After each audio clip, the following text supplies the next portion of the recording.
primarily interested to understand that how the host pathogen interaction happen during the viral infection. And one part of our lab is also interested to identify some repurposed drug which is known for some other disease can be used for the viral disease. So outline of my talk, I will talk about what is repurposed drug, and then I'll talk something little bit about the virus we are primarily working in the lab, which is Japanese encephalitis virus. And third, we'll talk about the preclinical study which we have performed in our lab, and followed by a clinical trial which we have conducted at Lucknow, King George Medical University, Lucknow, with the particular repurposed drug. And then we'll talk about the other viral disease and what the possibility of developing a repurposed drug in those cases. So drug repositioning, or also called drug repositioning, reprofiling, or retasking, is a strategy for identifying new uses for approved or investigational drugs that are outside the scope of the original medical indication. Given the high attrition rates, substantial cost, and slow pace of new drug discovery and development, repurposing of old drugs is increasingly becoming an attractive proposition because it involves the use of de-risk compounds with potentially lower overall development cost and shorter developmental timelines. Historically, drug repurposing has been largely opportunistic and serendipitous. Once a drug was found to have an off-target effect or a newly recognized on-target effect, it was taken forward for commercial exploitation. The most successful examples of drug repurposing so far have not involved a systematic approach. Another issue is that sometimes for infectious disease, which is important for the developing world, sometimes the bigger pharmaceutical industry from the West, they may not be interested to develop a new drug. On particular those cases, repurposed drug is very useful. There are a couple of approaches you can take. If you know a repurposed drug which maybe have some viral activity, but you can try it for another virus using the same target. Another possibility is that there is a drug which is using for another diseases, and you can use it for a viral disease with using the same target. In those two cases, it's much more straightforward. So for that, you can take the clinical evaluation and then new indication of an antiviral. So basically, you can ask for an approval. But if these two approach doesn't work, in that case, you have to do a whole lot of polypharmacology, target identification, preclinical evaluation, and then following that, clinical evaluation and new indication as antiviral. So this pathway is little bit lengthy and of course time consuming and cost more cost involved, but these two are more straightforward approach.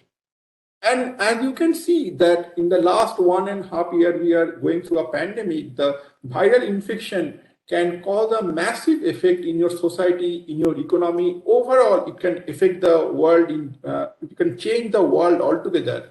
Not only the pandemic we are currently going through, there are several epidemic, endemic. It's happening all the time, all over the world. We know dengue, chikungunya, Zika virus, West Nile virus. It happened across the world in different time point. So the effect is really, really massive. You can compare it with the actually nuclear explosion.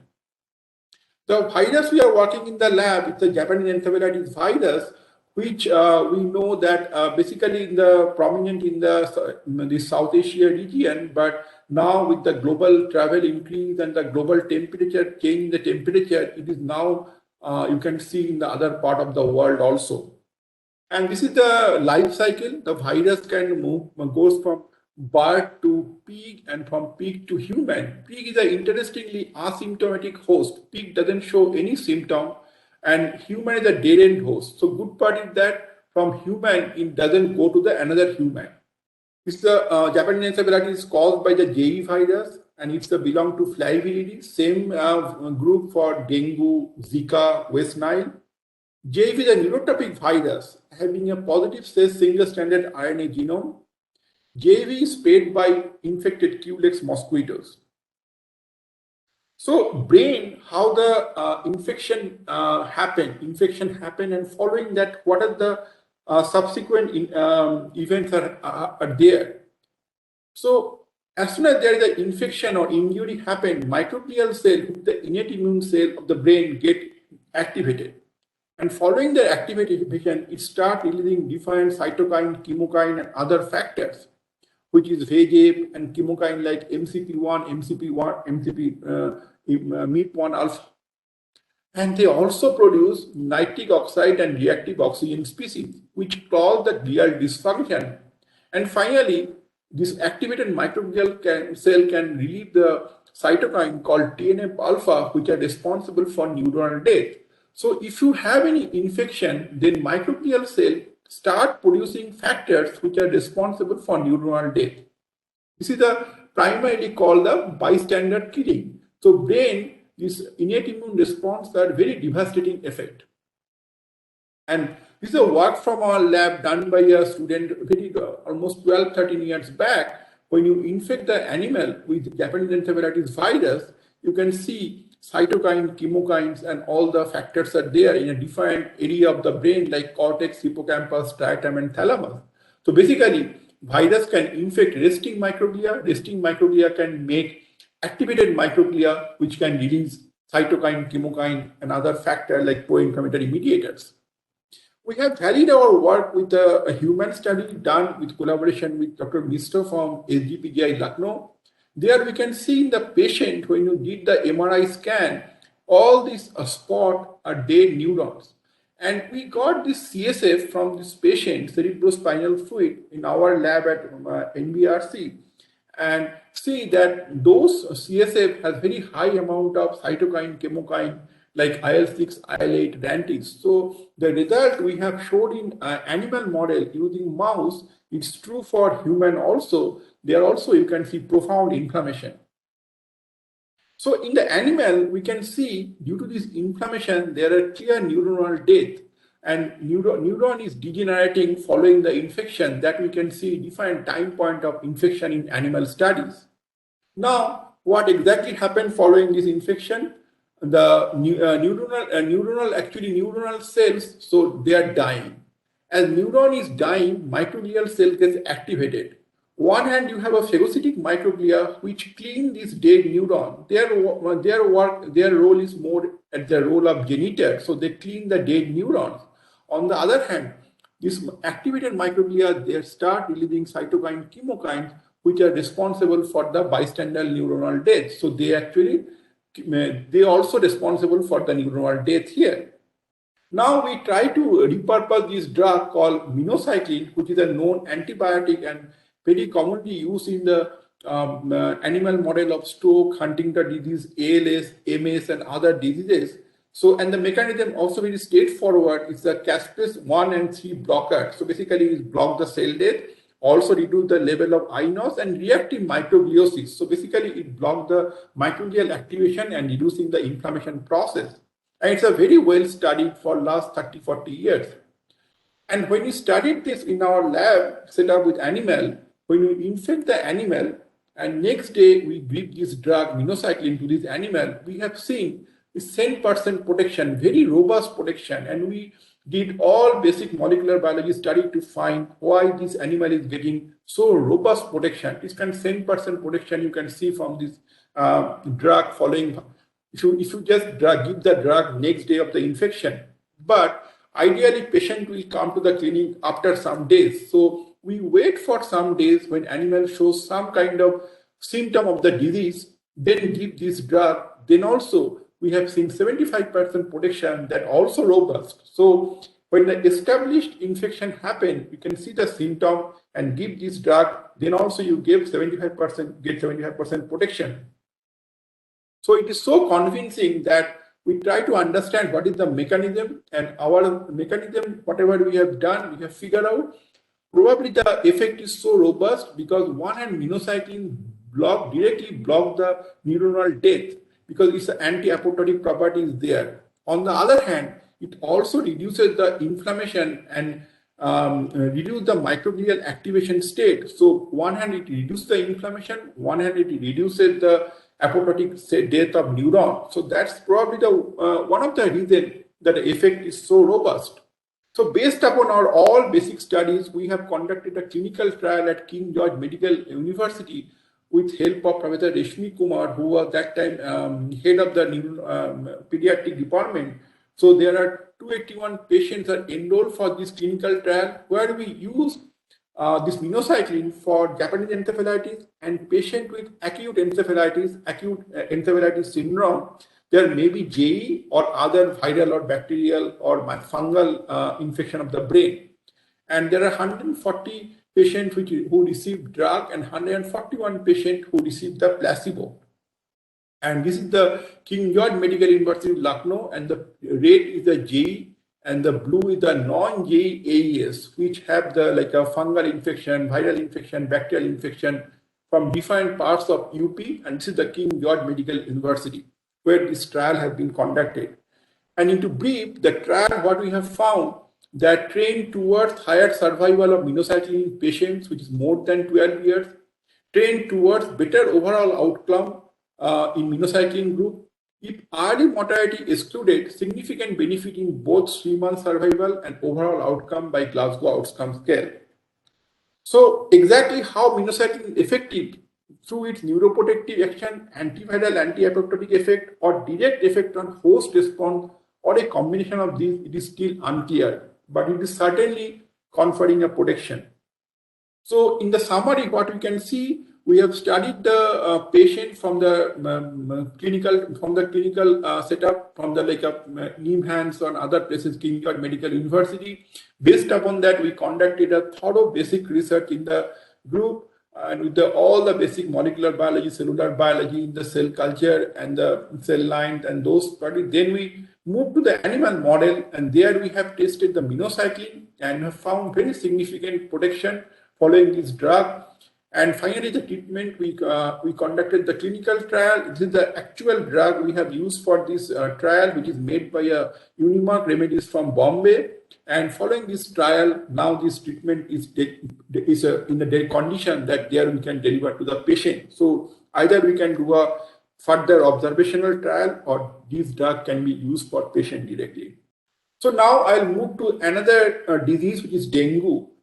Which also we work with another of our collaborator from this Regional Center for Biotechnology and THSTI Faridabad. There we have seen that dengue infects cells, this platelet, all of us know, and platelet produce a factor called platelet factor 4. And we have studied this for both dengue virus and JE virus.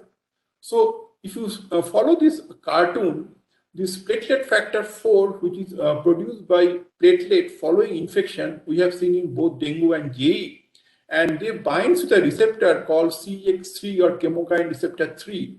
And following that, there is a down regulation of interferon alpha. Interferon is the protective for the following the viral infection. So if the level is low, then host get immune compromised. Now we use another drug which is also a repurposed drug, AMD 487, and use that drug, and that actually binds with this CXCR34 and stop binding of platelet factor with this receptor.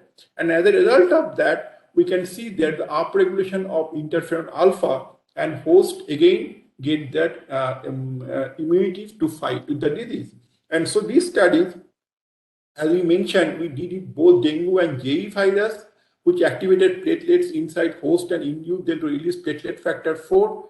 And platelet factor 4 acts with receptor CXCR3. Blocking this receptor with an antagonist called AMD 487 can inhibit dengue and JE application both in vivo and in vitro.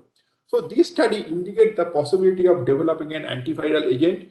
So this drug actually failed as a drug in the trial for psoriasis. So if we can have this drug for both dengue and JE, this could be also a repurposed drug.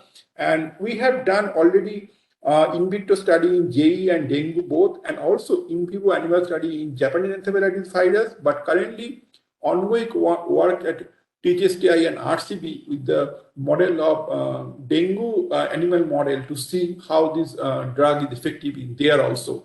And this is a collaborative work between 3 Institute of Department of Biotechnology. So last few years also, last 1 year, so more than 1 year, people are trying to find out antiviral drug, particularly this repurposing approach for COVID-19. And we know that Merck has a drug for a long time for flu, which is called this molnupiravir, which is a influenza drug which originally Merck made.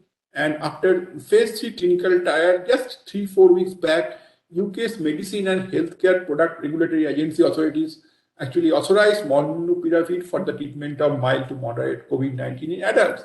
So you can see here that there is now we have a possible repurposed drug for the COVID also. And earlier people tried for remdesivir and ivermectin, but now after all this trial, it is recommended by UK's Medicine and Healthcare Product Regulatory Authority that this could be a possible treatment for COVID-19 also. I think this is my last slide, and this is all my collaborators, and also I am grateful to all my PhD students and postdocs which worked for me in last 17 years here at NBRC, and I would like to thank all the extramural finding from grant from the DBT, GST, CSIR, LSRB, and Tata Innovation Fellowship and Casey Bose Fellowship from the SARB. Thank you. One question. So were you surprised about molnupiravir, or would that have been predicted? No, it's not predicted as such, but it's also an influenza virus drug. We know that. So I have a feeling that when they did the basic research, probably they figured out that the possibility. I think this repurposed drug, as I mentioned, it's a lot of time it's serendipitous also. So you really cannot judge. So maybe they tried some library. Out of that library, this molnupiravir showed some protection. That's why they took it for the clinical trial level. Okay. There are no further questions. So with that, I will thank you very much for your presentation.